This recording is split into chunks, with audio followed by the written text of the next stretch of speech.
दोस्तों, बाज का पुनर्जन्म।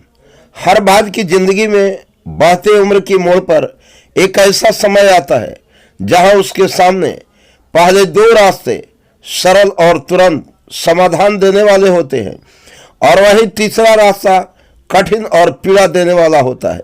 लेकिन बाज पीड़ा चुनता है और यहीं से शुरू होता है बाज का पुनर्जन्म। हमारे जिंदगी में कई ऐसे मौके आते हैं जब हमें परेशानियों का सामना करना पड़ता है। कई लोग तो जीवन में संघर्ष कर आगे निकल जाते हैं और कई अपने हालातों से हार मानकर खुद को जिंदगी के हवाले कर देते हैं। ऐसे में हमारी जिंदगी और हमारा खुद का कोई वजूद नहीं रहता। दुनिया उसी को सलाम करती है जो अपने कलाम खुद लिखते हैं।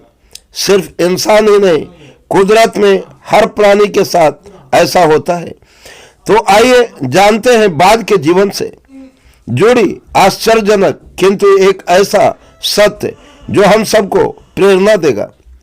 बाज लगभग 70 वर्ष जीता है, परंतु अपने जीवन के 40वें वर्ष में आते आते उसे एक महत्वपूर्ण निर्णय लेना पड़ता है।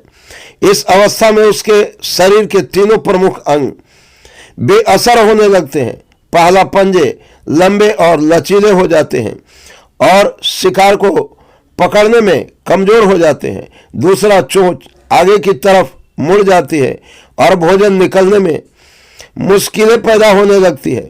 तीसरा, पंख भारी हो जाते हैं और सीने से चपकने के से कारण पूरे खुल नहीं पाते हैं और उड़ाने सीमित कर देते हैं।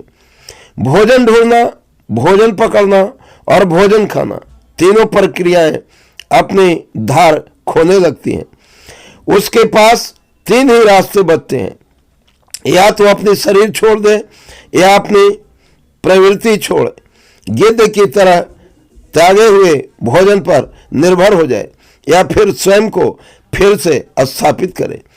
आकाश के साफ तौर से जाहिर बादशाह के रूप में जहां पहले दो रास्ते सरल और तुरंत समाधान देने वाले हैं, वही तीसरा अत्यंत पीड़ादायी और लंबा।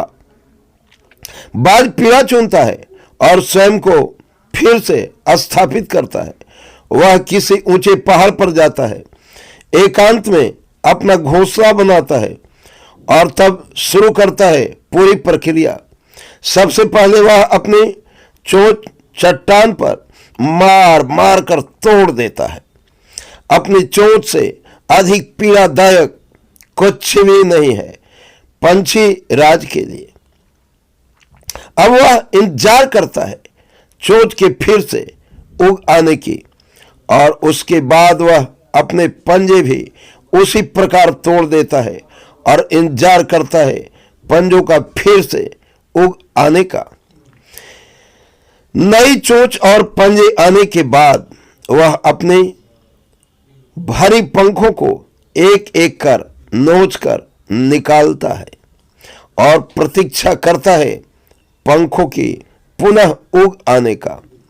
150 दिन की पीड़ा और इंतजार, और तब उसे मिलती है वही भव्य और ऊंची उड़ान।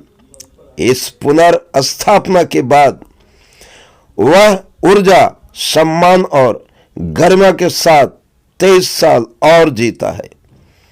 आपने कई बार ये सुना होगा, भगवान भी उसी की मदद करते हैं जो अपनी मदद खुद करता है। आज आपको इसकी मिसाल मिल गई होगी।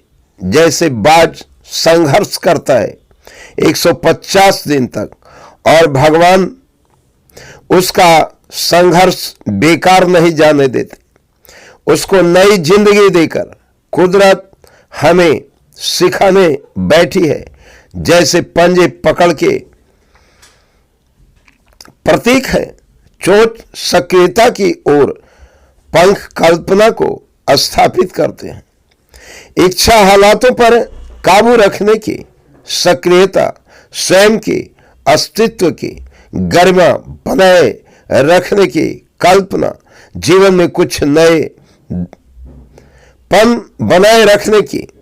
हम में भी 40 तक आते आते इच्छा, सक्रियता और कल्पना तीनों के तीनों निर्बल पड़ने लगते हैं। हमारा व्यक्तित्व ही ढीला पड़ने लगता है। आधे जीवन में ही जीवन खत्म होने जैसा लगता है।